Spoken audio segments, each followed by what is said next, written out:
नमस्कार। हिंदी.com के इस खास कार्यक्रम द विजय त्रिवेदी शो में आपका बहुत बहुत स्वागत है। मौसम का मिजाज बदल रहा है, इसके साथ साथ राजनीतिक मिजाज में भी बदलाव आ रहा है। मौसम भले ही ठंडा हो रहा हो, लेकिन पॉलिटिकल गर्माहट बढ़ती जा रही है। हिंदुस्तान का जो मिजाज है उसको समझने वाले, मोहब्बत की शायरी में बात करने वाले बेहद ज़हीन और मेरे बहुत पसंदीदा शायर मुनव्वर राणा साहब से बात करना अपने आप में एक खुशनसीबी की बात है। मुनव्वर राणा साहब इन दिनों काफी चर्चा में रहे। वैसे तो वो हमेशा चर्चा में रहते हैं, लेकिन वो ज्यादातर मौका होता है मुशायरे का, कभी सम्मेलनों का और हिंदुस्तान की बात करने का। अभी फ्रांस में जो कुछ घटना हुई, आतंकवादी जिसे कहा गया, आतंकवादी घटना कहा गया, उसके बाद मुनव्वर राणा साहब ने जो बयान दिया उसको लेकर काफी कुछ लोगों ने या तो ठीक से समझा या नहीं समझा, उस पर काफी आपत्ति जाहिर की। आज एक और महत्वपूर्ण डेवलपमेंट हुआ कि फ्रांस के राष्ट्रपति इमैनुअल मैक्रों ने कहा है कि इस्लामिक जो नेता हैं उन्हें जो पॉलिटिकल फोर्स है उस पर ध्यान देना चाहिए। उन्होंने सीधी सीधी बात कही है कि प्रजातांत्रिक मूल्यों को स्वीकार करना चाहिए। डेमोक्रेटिक वैल्यूज का जो चार्टर है वो फ्रांस में स्वीकार किया जाना चाहिए। दूसरी तरफ हिंदुस्तान में लव जिहाद की बात हो रही है। अभी तक तो मैंने लव की बात सुनी थी, मोहब्बत की बात सुनी थी, अब लव जिहाद की बात हो रही है। एक और बात मैंने देखी कि अभी तक हम लोग सुनते थे, शायरी जब सुना करते थे तो ज्यादातर जब बात होती थी तो शायरी पर ऐब निकाले जाते थे। आजकल शायरों पर ऐब निकालने का वक्त आ गया है। अच्छी बात नहीं है, लेकिन ऐसा चल रहा है। खैर, मेरे बात करने का वक्त नहीं है, क्योंकि मैं चाहता हूँ राणा साहब खुद हमारे साथ रहें। सर, आपका बहुत बहुत स्वागत है। आदाब अर्ज। आपकी तबीयत ठीक नहीं थी, मैंने आपको परेशान किया, उसके लिए भी आपका बहुत बहुत शुक्रिया। पर जो कुछ चल रहा है मुल्क में और दुनिया में, उसको किस तरह से आप देख रहे हैं? क्या लोग आपकी बात को ठीक से समझ पा रहे हैं? हाँ, असल में विजय भाई है यही कि शायर होने की वजह से हम बहुत सीधी-सीधी बात नहीं कह पाते हैं। तो हम उसको शायराना उसमें बोलते हैं, लोग उसका गलत मतलब निकालते हैं। एक होता है सिमिलीज़, जब हम सिमिली का कहीं इस्तेमाल करते हैं, तो उसके लोग गलत मतलब निकाल लेते हैं। फ्रांस वाले मामले में भी हमारा सीधा-सा बयान ये था कि जिस टीचर ने कार्टून बनाया, उसने बुरा किया। जिस लड़के ने कत्ल किया, ये बहुत ही बुरा किया। जी, टोटल मेरा बयान इतना ही था। जी, लेकिन जैसे अब वो जो एंकर थे वो हमसे उसकी डिटेल में जानना चाह रहे थे। तो मैंने उसको मुख्तलिफ हवालों से मैंने बात की। तो अभी प्रॉब्लम ये हो गई कि हमारे जो मोस्टली जो टेलीविज़न में एंकर हैं, तो पहले कैंची सिर्फ़ पॉकेट मारों के पास होती थी। अब इनके पास ज़्यादा बड़ी कैंची हो गई है। तो वो उनका बशीर बद्र का एक शेर है कि सुझाई कुछ नहीं देता तुम्हारी यादों ने, किसी का चेहरा किसी के बदन से जोड़ दिया। जोड़ दिया। तो हम कहते कुछ हैं, उसको कहीं और जोड़ देते हैं। तो उसमें भी यही हुआ कि हमने ये कहा कि देखिए, अगर एक टीचर अगर इस तरह की हरकत करे कि कार्टून बनाता है, तो ये अच्छी चीज़ नहीं है। कि कहीं भी दुनिया में ये पसंद नहीं किया जाएगा। मसलन ये है कि हम हिंदुस्तान में रहते हैं, अगर कोई हमारे देवी-देवताओं की ऐसी अभद्र तस्वीर बनाए, कार्टून बनाए, जो हमारी आँखों को बुरा लगे, तो हमें तकलीफ पहुँचेगी। फिर हमने ये भी हवाला दिया था कि जो बल्लभगढ़ में जो जिन 2 लड़कों ने उस लड़की को गोली मारा, उसका सिर्फ़ एक इलाज हिंदुस्तान में यही होना चाहिए कि उन दोनों लड़कों को वो बुलाकर उसी मकाम पर ऐलान करने के बाद कि कल फलाँ-फलाँ वक़्त उसको गोली मारी जाएगी, उन दोनों को वहीं कत्ल कर दिया जाए, शूट कर दिया जाए। इससे हिंदुस्तान में ये जो रोज़ रेप के केस होते हैं, मर्डर के केस होते हैं, ये सब खत्म हो जाएँगे। इसलिए कि अभी तक तो ये होता है कि मरने वाले की चिता ठंडी नहीं होती, कि मारने वाले का बाप जो है, वो थाने में ज़मानत के लिए चला जाता है। वहाँ दरोगा को सेट करता है। इसके बाद एक बड़ा वकील करता है और उसको फिर साफ निकाल लाता है। चिता उसकी जो है हवा उड़ा ले जाती है, लेकिन वो उसी तरह ज़िंदा रहता है। तो मैंने इसलिए ये बात को तो मैंने उसी पर मैंने ये बात कही कि इस तरह की हरकतें हम तो टॉलरेट नहीं कर सकते हैं।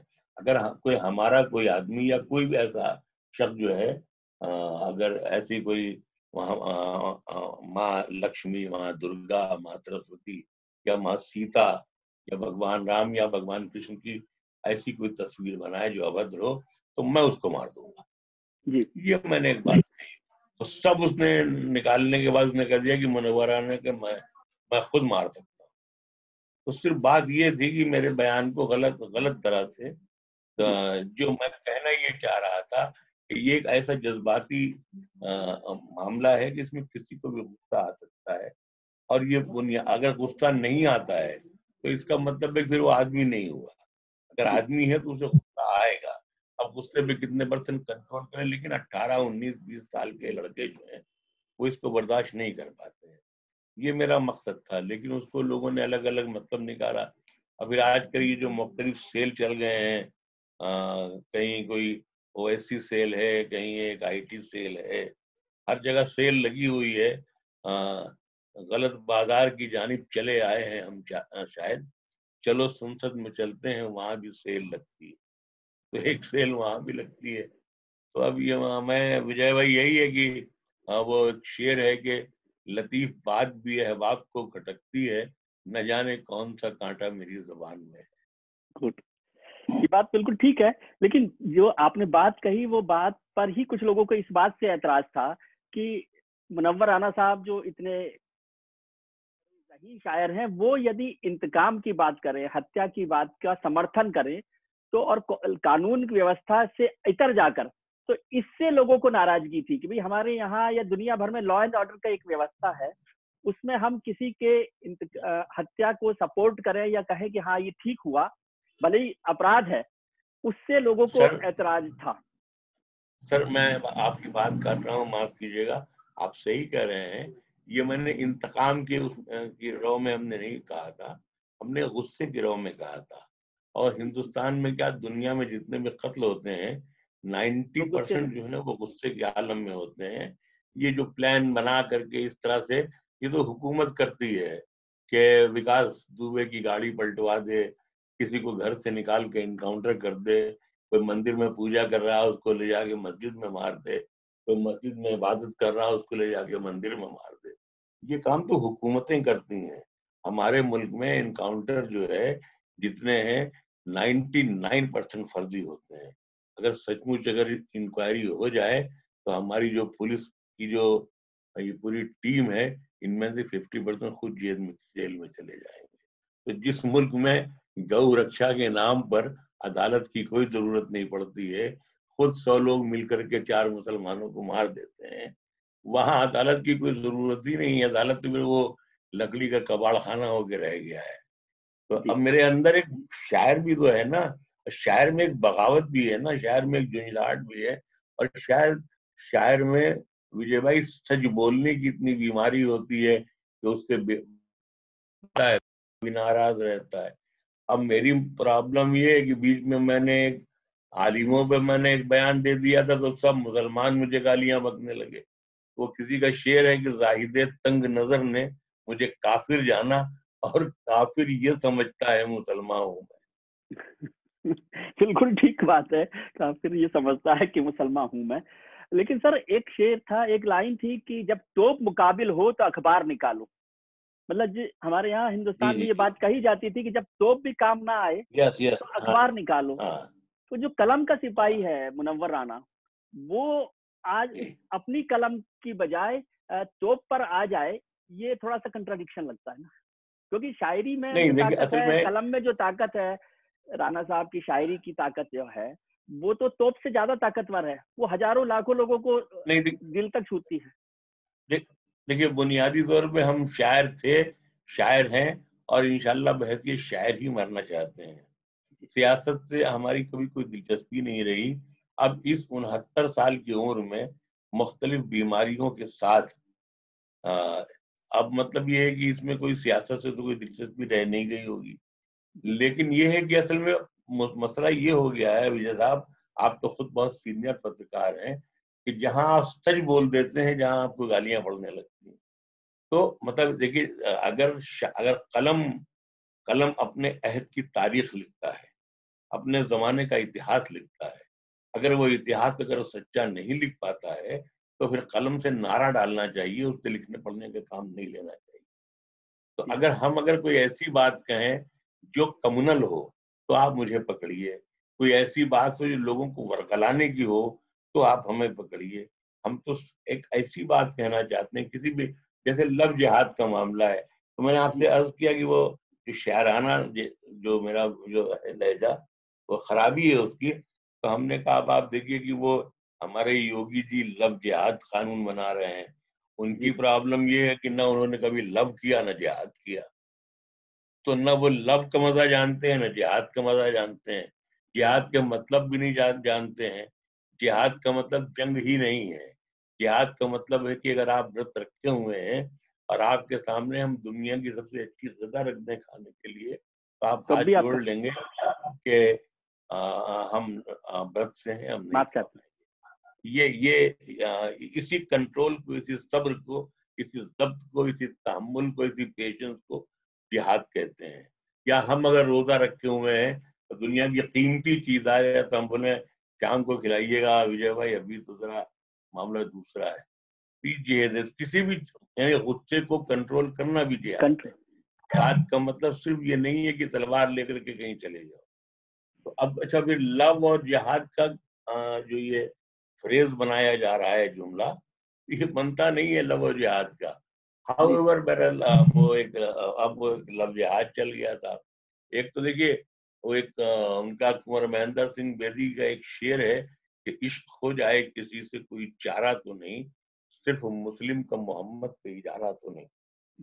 अनवर नदीम का एक शेर है कि गलियों में वही लड़के, हाथों में वही पत्थर, गलियों में वही लड़के, हाथों में वही पत्थर, क्या लोग मोहब्बत को हर दौर में मारेंगे? क्या बात क्या लोग मोहब्बत को हर दौर में मारेंगे? हाउएवर, आप देखिए कि मजे की बात ये है, क्योंकि आप आपको हम सिर्फ पत्रकार ही नहीं, बस संजीदा पत्रकार मानते हैं। है। आप ये दुआ है देखिए आपकी। कि ये इससे नुकसान तो मुसलमानों ही का है।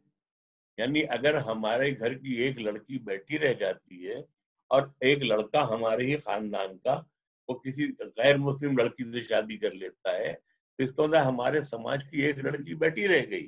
कभी कभी उसकी शादी हो, कभी ना हो। तो अगर साल में 100 लड़के ऐसी शादी कर लेते हैं तो 100 मुसलमान लड़कियां बैठी रह जाती हैं। तो इसका मतलब ये है कि इसका लव जिहाद से कोई ताल्लुक नहीं है। इसमें कोई बड़ा बूढ़ा शामिल नहीं है। ये लड़के अपना कर लेते हैं, लेकिन लड़कों के घर वाले हों और रिश्तेदार हों, कोई भी अच्छा लड़का हो, इस पर हमारी सपोज 5 बेटियां हैं, अब तो सबकी मैंने शादी कर दी, तो कोई भी अच्छा लड़का होता है जो चाहता है इससे हम अपनी लड़की की शादी कर, लेकिन मालूम हुआ वो फला जगह कहीं उसने शादी कर ली। ये तो आप देखें तो गौर कीजिए, तो इसका तो नुकसान हुआ ना मुसलमानों को। लव जिहाद से मुसलमानों को कोई फायदा नहीं है। इसीलिए ये कहना कि वो अच्छा, एक तो माफ कीजिएगा, हमारे मुल्क में एक लफ्ज गैंग निकाल दिया, हमारे शायद गृह मंत्री ने निकाल दिया, वो खुद गैंग वार में रहते थे तो इसलिए निकाल दिया। अब अवार्ड वापसी गैंग, अब अवार्ड जितने मौजूद थे उसमें, उनमें से मैं किसी को जानता ही नहीं था। जानने से महाराज कुछ लोगों के नाम से तो मैं वाकिफ था लिखने पढ़ने की वजह से, लेकिन उनमें से किसी से मेरी मुलाकात नहीं थी। लेकिन वो अवार्ड वापसी गैंग हो गया मेरा। अब कहीं जैसे अगर हम जाते हैं तो लोग इशारे में कहते हैं, कट्टर वाले जो भी मिल जाते हैं तो ये वही है अवार्ड वापसी गैंग वाले। तो मुझे इतनी शर्मिंदगी होती है कि अब हम सोच रहे हैं अब हम लिखवा ही लें, जैसे लोग लिखते हैं एमएलए एमएल, ये वैसे लिखवा लें हम भी। Munawwar Rana, chairman AWG, award वापसी गैंग। तो ये तमाशा है।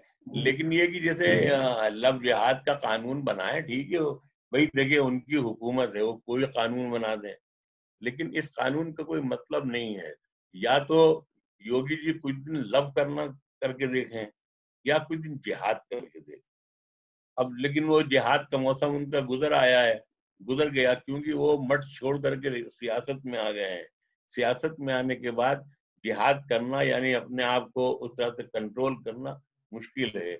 एक बार फिर उनको मठ में पलटना होगा और अपने आप से जिहाद करना होगा कि इतने दिन हम गलत जगह चले गए।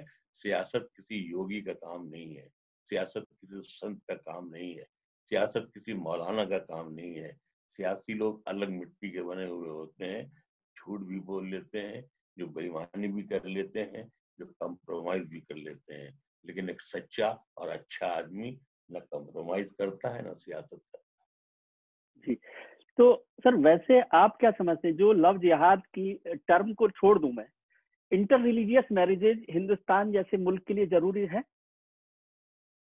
देखिए, असल में मैंने ये कहा ना कि देखिए ये दिल का मामला है, कोई दिल लगी नहीं है। बहुत पुरानी कहावत है कि दिल लगा दीवार से तो दिल लगा क्या तो क्या चीज है, दिल लगा समथिंग कोई मुहावरा है। तो अब ये इसको आप रोक नहीं सकते हैं।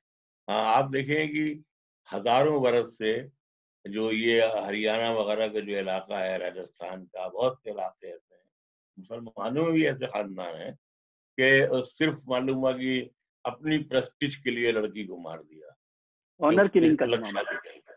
जी, ऑनर किलिंग के लिए, ऑनर किलिंग के लिए। ऑनर के लिए। तो आप सोचिए कि कितना बड़ा अजीब और गरीब होगा कि जिस बेटी को कोख में रख के पाला उसी को जिबा कर दिया, जिस बेटे को कोख में रख के पाला उसी को जिबा कर दिया।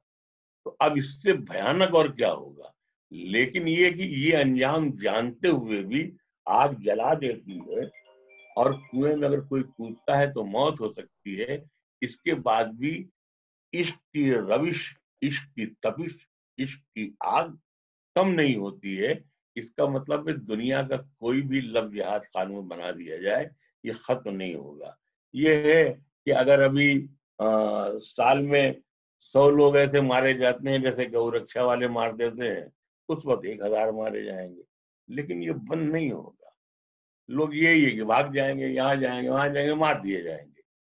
लेकिन ये है कि वो बहादुर शाह जफर को जब जस्टिस ऑफ इंडिया, जो उस वक्त काजियुल कुज़ात कहलाता था, जब उसको हलफ दिला रहा था, शपथ बादशाहत की, तो उसने कहा कि अपने अपने मुल्क से अपनी महबूबा की तरह मोहब्बत करोगे, ये वादा करो। तो बहादुर शाह ने पूछा कि महबूबा की तरह क्यों, माँ की तरह क्यों नहीं? तो जस्टिस ऑफ इंडिया ने कहा कि माँ की मोहब्बत में लोग जाने नहीं देते हैं, महबूबा की मोहब्बत में लोग जान दे भी देते हैं और जान ले भी लेते हैं। तो जब जस्टिस ऑफ इंडिया जो उस जमाने का रहा होगा, जब उसने ये फैसला सुना दिया कि ये ऐसा खेल है कि इसमें आदमी जान दे भी देता है, जान ले भी लेता है, तो ये सिलसिला कभी थमेगा नहीं।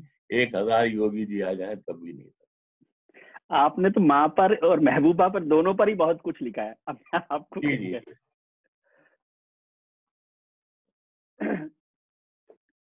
हाँ, मैंने बहुत शेयर किया है, महबूबा में भी बहुत शेयर किया है, लेकिन महबूबा से जब कहा तो बीवी जो है बिल्कुल वो समझिए कि वही हो गई लव जिहाद के मुखालिफ। तो बहरहाल ये है कि लोग पता नहीं, हाँ, अब जैसे लोग कहते हैं साहब मुसलमान 4 शादी कर लेते हैं, विजय भाई, एक जो है वो मोर देन रिक्वायरमेंट है। मैं शादियों में जल्दी जाता नहीं हूँ, तो लोग कहते हैं खान साहब आप शादी में आए नहीं, तो हम कहते हैं अपनी शादी में गए थे, आज तक परेशान घूम रहे हैं, अब दूसरे की शादी में कैसे चले जाए। तो यही है सर। जी, लेकिन मतलब जो बहुत सारे लोग आरोप लगाते हैं कि जो लव जिहाद का मसला इसलिए आया है कि इस्लाम में कुछ लोग लव जिहाद जो है कन्वर्जन के लिए या एक प्लान वे में कर रहे हैं। झगड़ा इस बात का है, पर्सनल लेवल पर प्यार करके शादी करना, इंटर रिलीजन मैरिज को लेकर लोग नाराज नहीं है, खिलाफ नहीं है। देखिए, एक भी ऐसा सबूत नहीं मिल सकता है। एक तो मैंने आपसे अर्ज किया कि अगर कोई अभी एक मैं आपको मिसाल देता हूँ। मेरे साले के एक बेटे हैं, कलकत्ते में रहते हैं, मेरे साथ ही पहले रहते थे। तो उन्होंने किसी बंगाली लड़की से शादी कर ली, तो आराम से रहते हैं अपना चैन से, जाहिर सी बात है। लेकिन ये कि घर के लोगों को बहुत दुख है कि यार वो उनकी लड़की बैठी थी, वो कर लेता तो अच्छा लड़का था, हाथ से निकल गया, ऐसा है, ऐसा है, ऐसा है। तो कहीं भी अगर आप इन्वेस्टिगेशन करवा लें किसी सूरत से, तो ये माँ बाप तो खुश होते ही नहीं, उनको बुरा लगता है। बहुत से लड़की वालों को नाराजगी होती है, बिल्कुल ऐसी ही जैसे अच्छा सामान हाथ से निकल जाए तो लोगों को तकलीफ होती है। उसी तरह से अगर अच्छा लड़का, अगर उसकी शादी कहीं और हो जाए, या एक लड़की अगर हमारी अच्छी है और उसकी शादी कोई किसी दूसरी जगह हो जाए, तो बाद में दूसरी कोई शिकायत करती है आगे, हमारी बहन या बुआ या भैया हमारे लड़के से कर देते तो वहां लेके उसको, तो हम कहते हैं भाई आपने हमसे कभी कहा नहीं।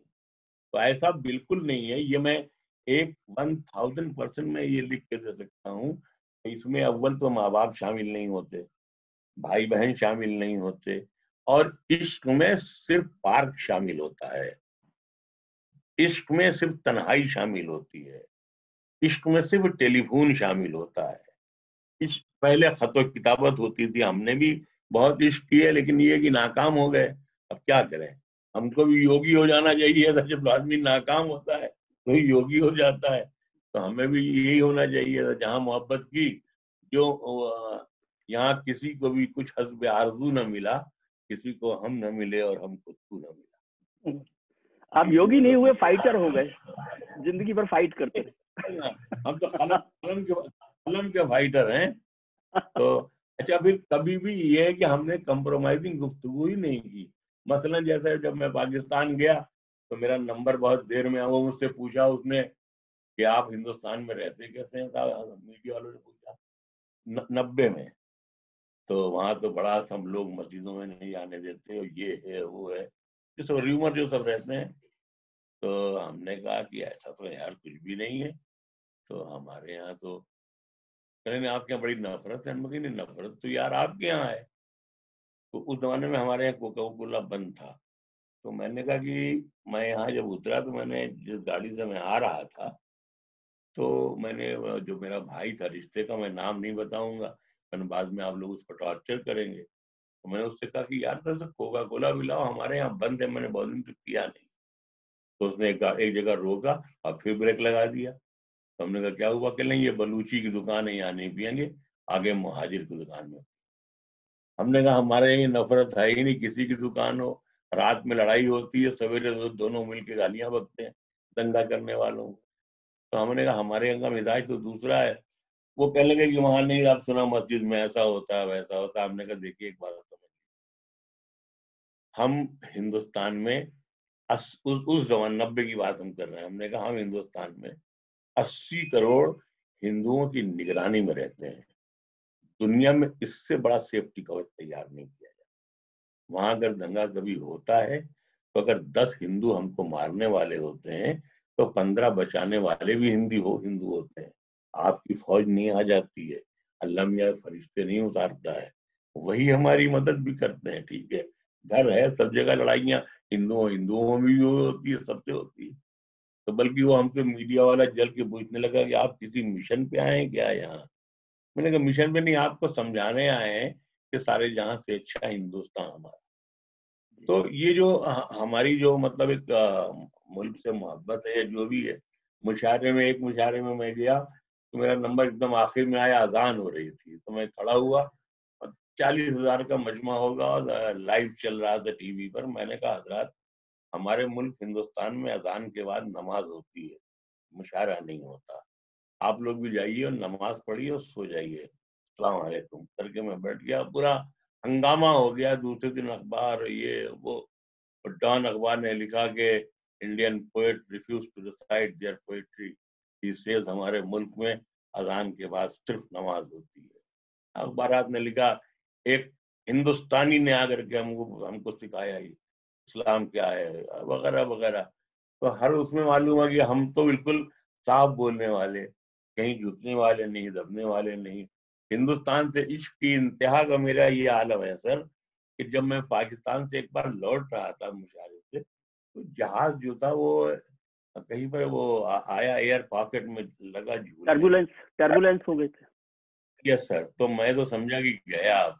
तो मैंने एयर होस्टेस से पूछा, मैंने कहा ये बताइए मैम कि हम इंडिया से कितनी दूर है? उसने कहा विद इन 7 मिनट हम इंडियन टेरिटरी में दाखिल हो जाए।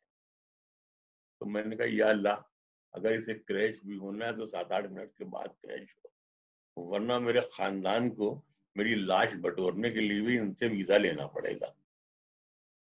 तो मैंने बाद में एक शेर मैंने कहा कि वतन से दूर भी यारब वहां पे दम निकले जहां से मुल्क की सरहद दिखाई देने लगे। तो अब मैं अपना दिल चीर के तो नहीं दिखाई दिखाई देता, लेकिन ये कि मैं बहुत ईमानदारी से करना चाहता हूँ कि मैं मरते वक्त भी वैसा ही हिंदुस्तान देखना चाहता हूँ जैसा हिंदुस्तान मैंने पैदा होने के बाद देखा। सच्चा सच्चा, अच्छा अच्छा। सर अभी तो आपका जन्मदिन आने वाला है, मैं उसकी मुबारकबाद दूं इसलिए, और हम तो चाहते हैं कि आप 100 साल से ज्यादा जो है हिंदुस्तान को अपनी जो ताकत है, अपनी जो कलम है, उससे रोशनी देते रहे। तो इसलिए मैं इस बात पर ज्यादा चर्चा मुनासिब नहीं समझता कि आप मौत की बात करें। नहीं नहीं, ये मोहब्बत है आपकी बरेली की, लेकिन इतनी बीमारियों के साथ जीना भी बहुत बड़ा जिहाद है। तो लेकिन लेकिन ये मुझे है कि हैरानी आपके हुई, जैसे लोगों जी हैरानी हुई सर कि एक बहुत अच्छे शायर कवि है हिंदुस्तान के जो आपके बहुत अजीज हैं, आप उन्हें छोटा भाई मानते हैं, ऐसा मुझे लगता है। वो भी आपको अपना बड़ा भाई मानते हैं सार्वजनिक तौर पर।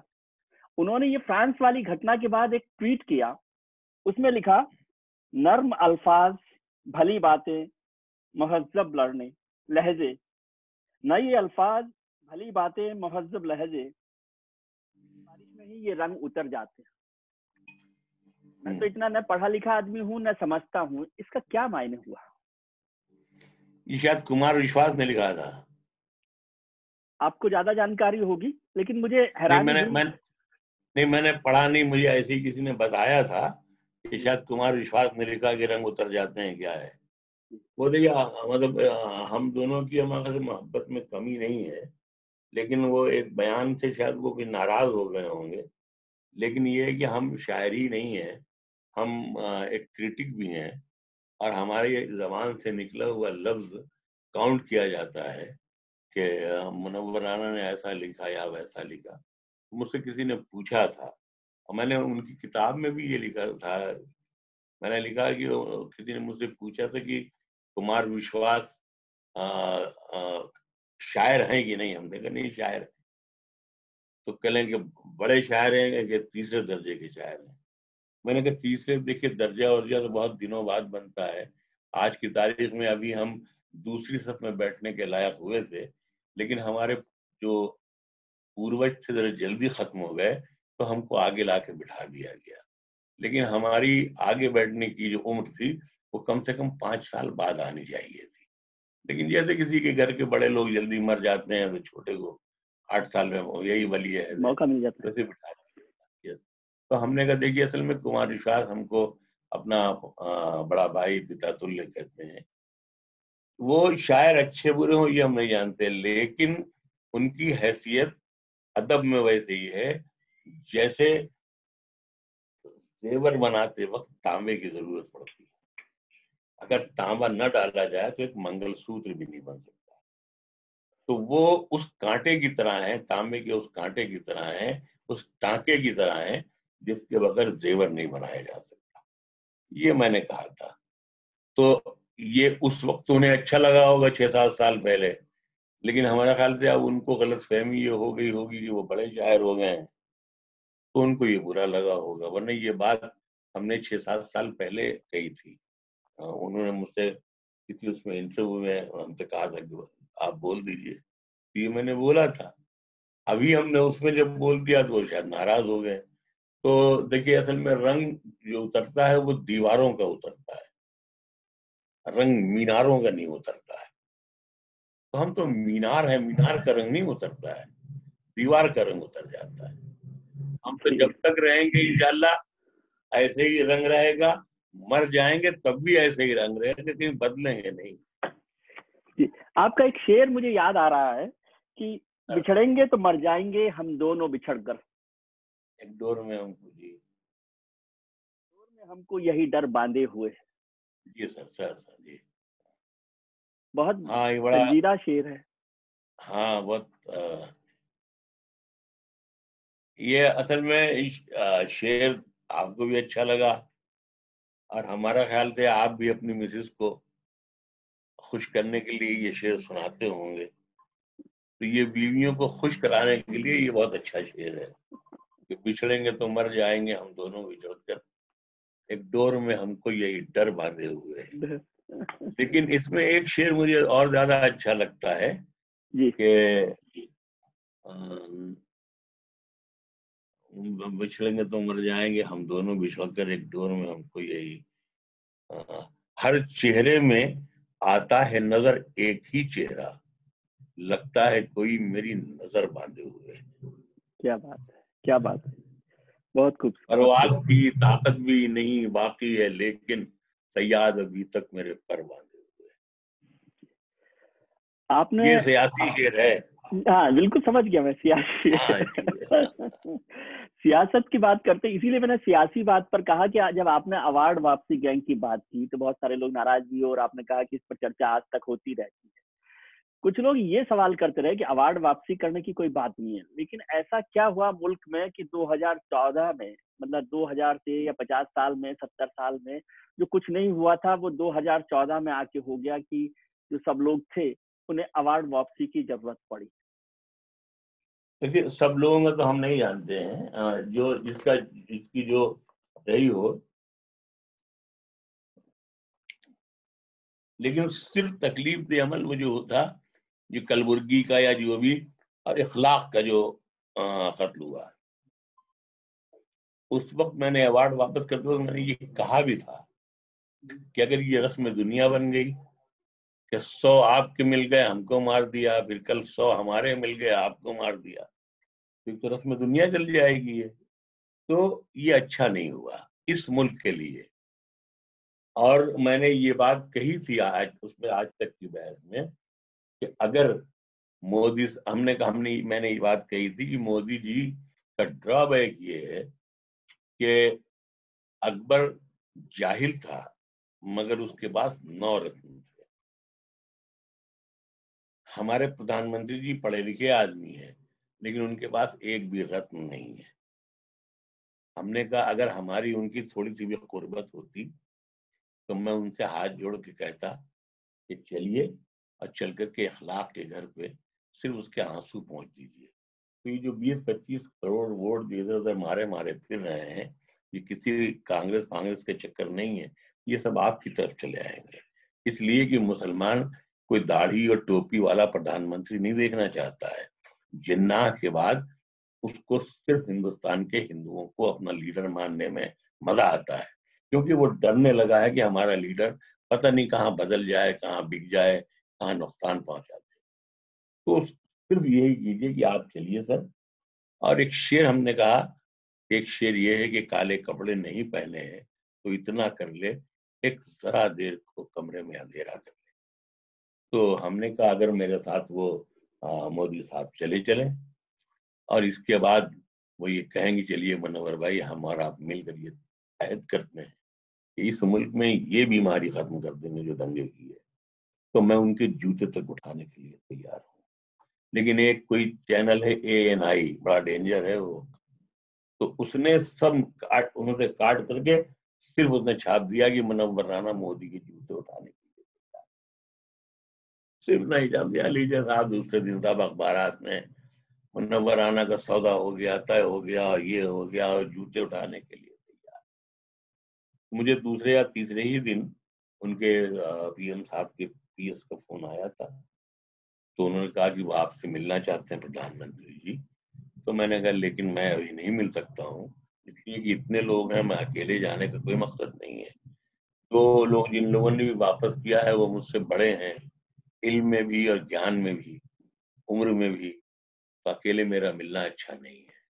फिर उनका फोन आया कि नहीं सिर्फ ये चाय पीने के लिए। हमने कहा ये चाय का मौसम नहीं है, फिर कभी मैं नहीं गया। फिर मैं, तो बात ही खत्म हो गई। लेकिन ये मैं आपके माध्यम से भी जगह बता रहा हूँ कि फिर हुआ ये कि मेरी वालदा आज 2015 में जब उनका इंतकाल हुआ, तो मुझे प्रधानमंत्री जी ने अपने हाथों से एक तवील खत लिखा।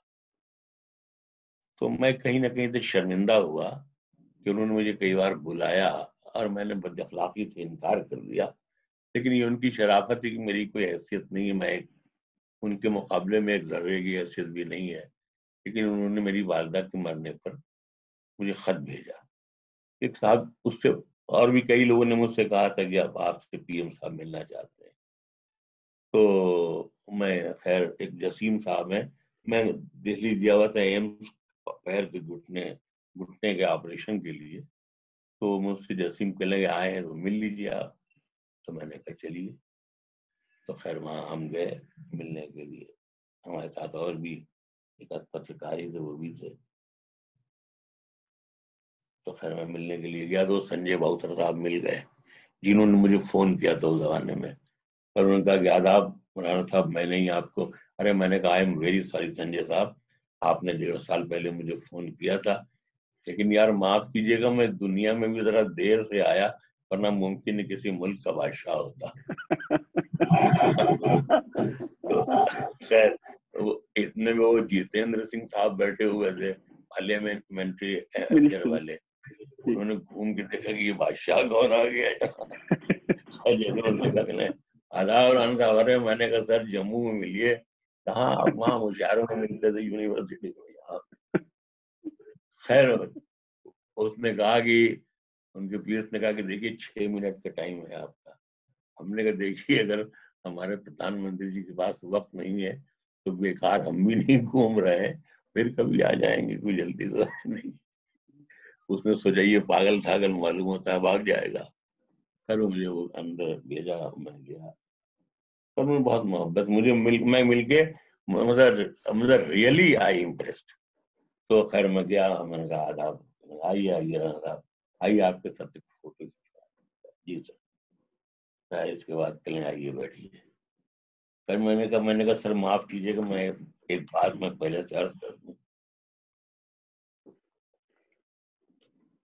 ये लोकसभा और राज्यसभा की कुर्सियां जो हैं, ये मेरी शख्सियत से बहुत छोटी हैं, इनमें मेरी कोई दिलचस्पी नहीं है। मैं तो सिर्फ इसलिए आया हूं कि आपने मेरी माँ के मरने पर मुझे एक लेटर लिखा था, उसके लिए मैं आपका कर्जदार हो गया था। तो वो कहने देखिए शब्दों से सांत्वना तो हो सकती है। हमने कहा नहीं सर, शब्द कभी कभी दुनिया के किसी भी मरहम से ज्यादा ताकत रखते हैं। उस वक्त मुझे सचमुच तसल्ली हुई, मुझे अच्छा लगा कि नाराजगी के बाद भी इस मुल्क के प्रधानमंत्री जो है मेरा ख्याल रखते हैं। तो कहेंगे नहीं नहीं, बैठिए बैठिए। मैंने कहा सर दूसरी बात ये है, यहाँ आने का मेरा एक मकसद ये भी है कि मैंने वहां पे शायरी की है। हाँ मैं जानता हूँ, आपकी किताब मैं बहुत पहले पढ़ चुका हूँ। तो मैंने कहा कि मुझे, जब आप पूरी दुनिया देख रही थी 2014 में, जो आप यहाँ आने की तैयारी कर रहे थे, तो आप अपनी माता श्री के पास गए, उन्होंने अपने उन कमजोर हाथों से, जो कभी आपको थपक के सुला देते थे, अब शायद वो आपके तहरीक के खिलाफ भी न चढ़ा पाए, वो अपने कमजोर हाथों से आपको मिठाई खिला रही थी, और फिर आपकी जेब में उन्होंने कुछ रुपए रखे। उस वक्त मुझे आप 7-8 साल के एक बच्चे की तरह मालूम हो रहे थे। मेरी उम्र भी मैंने ऐसे ही मान रखी थी, जो किसी झरोखे, किसी रोशनदान से आपको देख रहा था। तो ये जो माँ से एक रिश्ता जो मैं शायरी करता हूँ, मैंने वो सब देखा, तो एक अजीब सा मुझे एहसास हुआ खुशी का। तो मैं सिर्फ आपसे ये कहने के लिए आया हूँ कि मैं इतिहास के पन्नों पर आपका नाम सम्राट अशोक की तरह देखना चाहता हूँ, दागदार में आपको नहीं देखना चाहता हूँ। बस मेरी आज तो जी मेरा ये सब तफसीली उनसे गुफ्तगू होती रही। तो उनकी एक जो खूबी थी, या जो बहुत बड़ी बात थी, जब मैं चलने लगा तो कहेंगे राणा साहब पैर ठीक हो जाए आपका, तो कोई जरूरत तो नहीं। मैंने कहा नहीं सर थैंक यू। तो कहने लगे कि भाई ये मुलाकात फिर आपसे होगी, अभी पूरी नहीं हुई है। मैंने कहा देखिए सर, असल में मेरा एक शेर है, ये तो आप पे डिपेंड करता है ना सर। मेरा शेर है कि जहां मैं हूं वहां आवाज देना जुर्म ठहरा है, जहां तुम हो वहां तक पांव की आहट नहीं जाती। कहेंगे नहीं आप ये नहीं कर सकते हैं, आप मुझे एसएमएस कर दीजिए, आप मुझे किसी तरह से भी है फोन कर दीजिए, जैसे भी मैसेज आएगी, ऐसा नहीं होता कि हम आपको जवाब नहीं दें। मैंने कहा चलिए सर ठीक।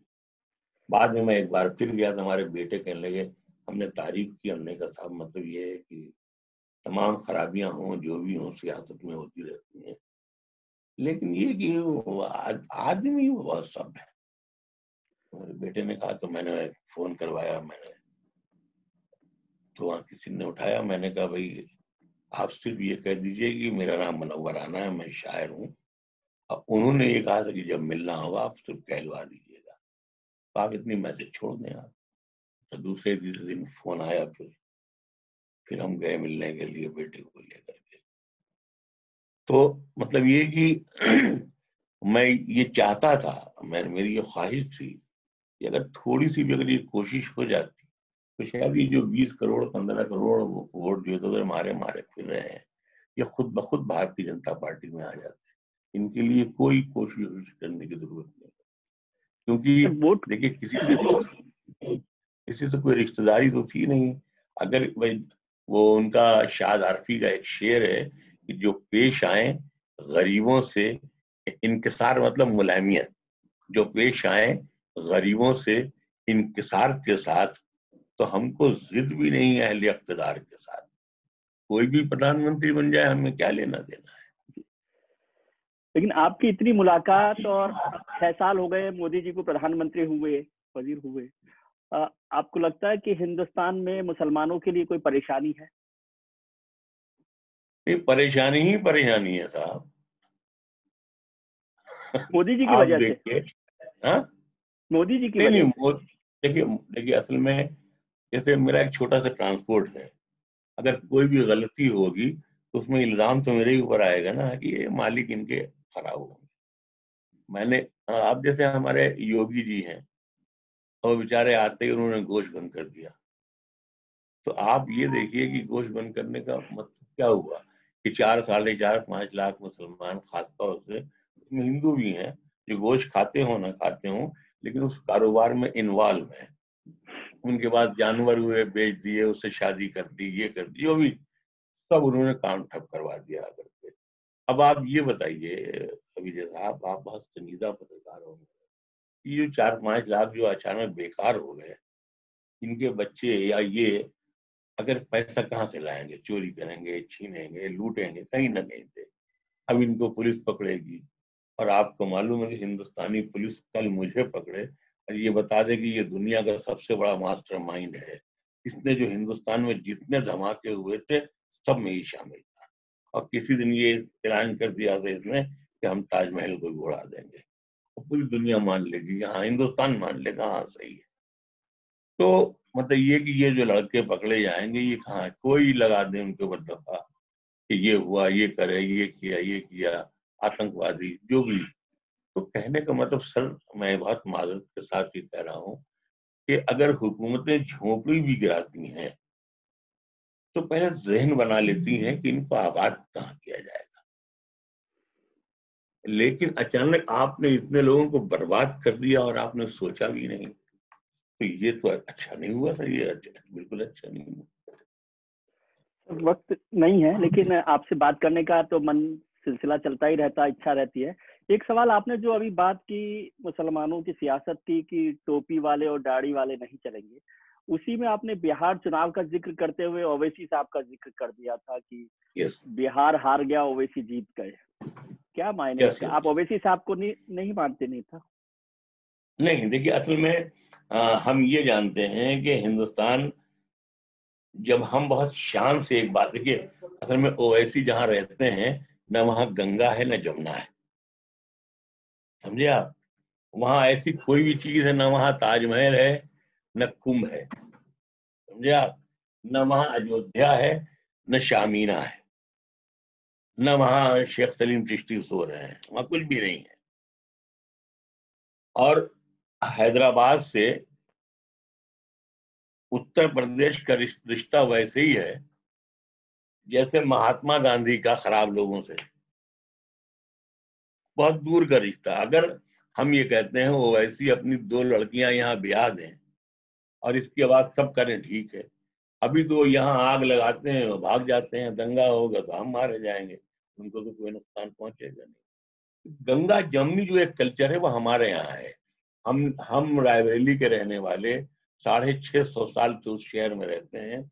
हमारे मदरसे में वो गैर मुस्लिम जिनको अपर क्लास हिंदू अपने विद्यालय में दाखिल नहीं होने देते थे, वो हमारे दादा के पास आकर पढ़ते थे। आज भी उस खानदान के बहुत से लोग मौजूद होंगे जो बताएंगे कि रा से राम कहना मौली साहब के खानदान ने हम लोगों को सिखाया। तो हम उस कल्चर के रहने वाले, हम इस बात को, हम हिंदू और मुसलमान को अलग करके नहीं सोच पाएंगे, नहीं सोच सकते।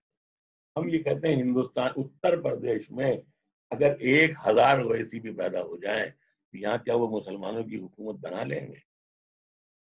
वोट कटवा और वोट की जो लेन देन, पांच की अभी अगर 5 सीटें कम पड़ती तो वहां भी सौदा होता है, जैसे होता है, जैसे सौदा होता है कि 10 करोड़ का आपने एक तो उन्हें दो जिन्ना कह दिया।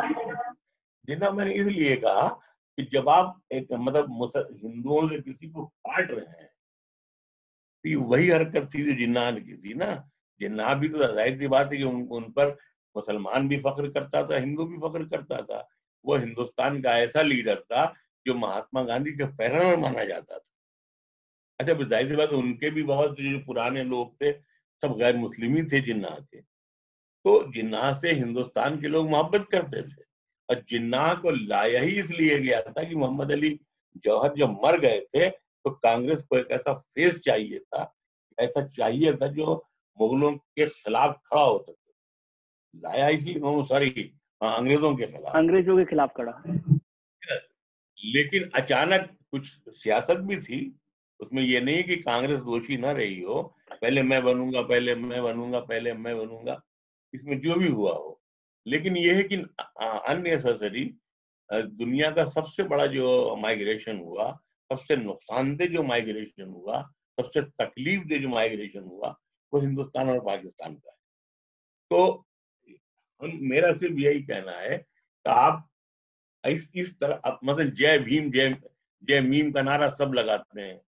आप ये सोचिए जितना वक्त ओवैसी मुसलमानों के साथ देते हैं, अगर इतना वक्त पूरा का पूरा 5 साल दलितों के साथ भी देते हैं तो उनकी सीटें 100 हो जाएंगी। लेकिन भीम तो लिख दिया गया है, एक जो भी आता है कुंदना टांग देता है कि साहब बस एक दलित मेरे साथ है।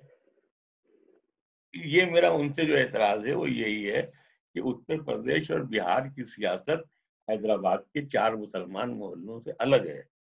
इस यहाँ की सियासत जो है गंगा जमनी है। जब तक आप जब अच्छा, फिर सबसे बड़ी बात ये है, मैं बहुत शायराना उससे बता सकता हूँ कि जब तक दिन में मैं 4 हिंदुओं की गाली न खाऊं और 4 हिंदुओं को गाली न दूं तब तक मेरा पेट नहीं भरता।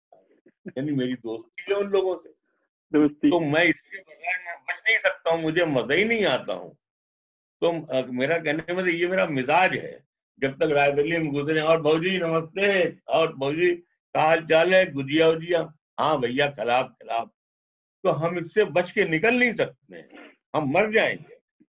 हम मतलब आप ये सोचिए कि बहुत ईमानदारी से एक बात मैं अर्ज करना चाह रहा हूँ कि अरब में, मक्के और मदीने में हर शख्स जाना चाहता है, लेकिन बहुत कम लोग ऐसे हैं जो वहां मरना चाहते हैं।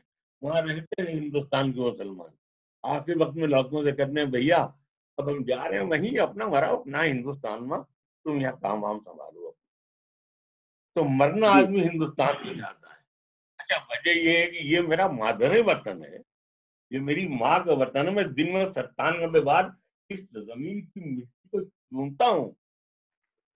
तो इससे अगर कोई हमको कह देता है पाकिस्तानी तो मुझे बहुत बुरा लगता है।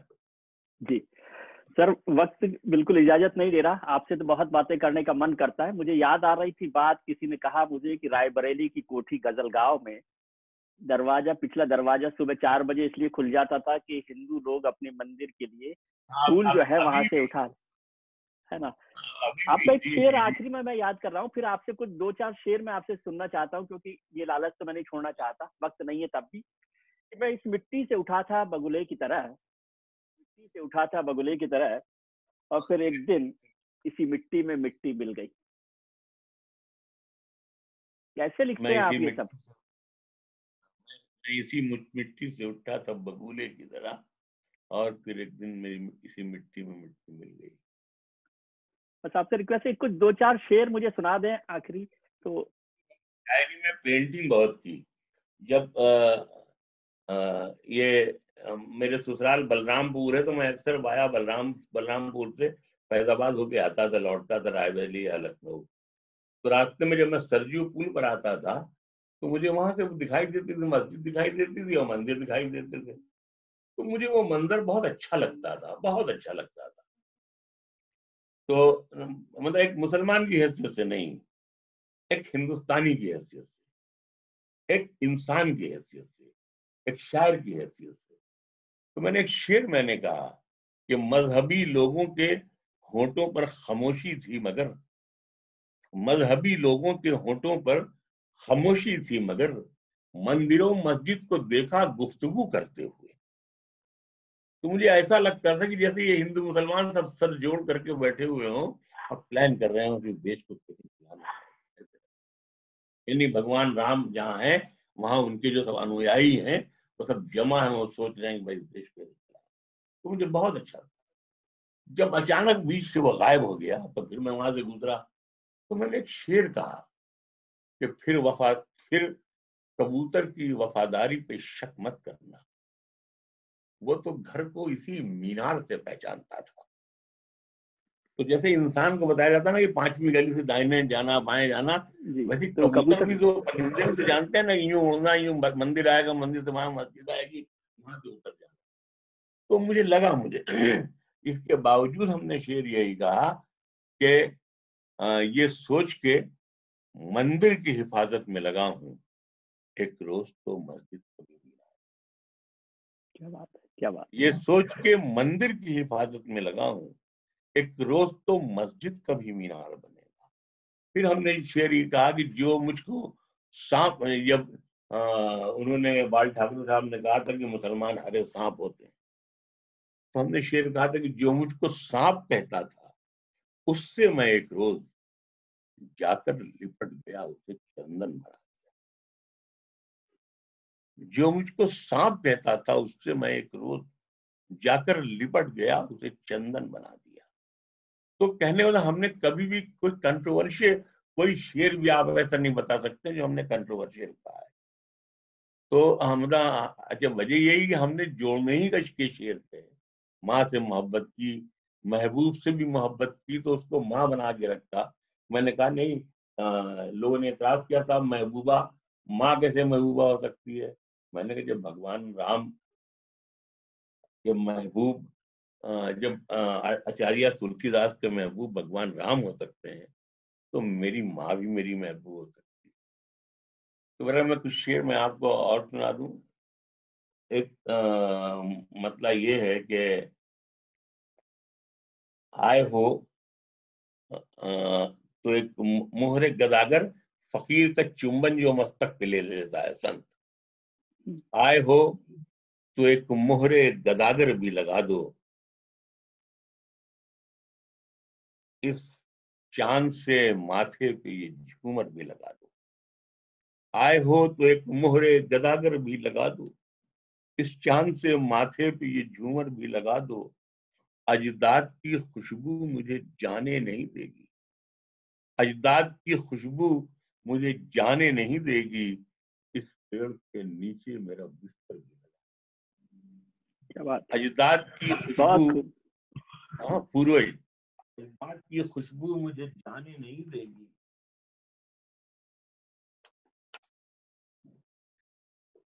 इस पेड़ के नीचे मेरा बिस्तर भी लगा दो। और मुमकिन है मेरे बाद की नस्लें मुझे ढूंढें, मुमकिन है मेरे बाद की नस्लें मुझे ढूंढें, बुनियाद में एक नाम का पत्थर भी लगा दो, लगा। बुनियाद में एक नाम का पत्थर भी लगा दो। और एक शेर ये है कि देखिए, पूरी दुनिया में तकरीबन 70 लाख एयर होस्टेस हैं जो उड़ती रहती हैं जहाजों में। शेर ये है कि अब सिर्फ जहाजों में सफर करती है पगली, अब सिर्फ जहाजों में सफर करती है पगली, बचपन में जो कहती थी मेरे पर भी लगा दो, बचपन में जो कहती थी मेरे पर भी लगा दो। और आखिर में 2 शेर ये आपकी नजर है कि थकन को ओढ़ के बिस्तर में जाके लेट गए, थकन को ओढ़ के बिस्तर में जाके लेट गए, हम अपनी कब्रे मुकर्रर में जाके लेट गए, हम अपनी कब्रे मुकर्रर में जाके लेट गए, और तमाम उम्र हम एक दूसरे से लड़ते रहे, तमाम उम्र हम एक दूसरे से लड़ते रहे, मगर मरे तो बराबर में जाके लेट गए, मगर तमाम उम्र हम एक दूसरे से लड़ते रहे।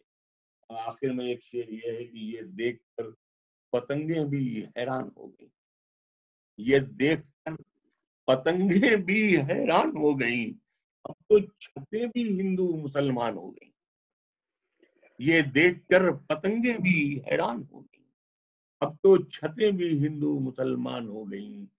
क्या शहर दिल में जश्न सा रहता था रात दिन, क्या बस्तियां थी कैसी बयाबान हो गई, क्या बयाबान।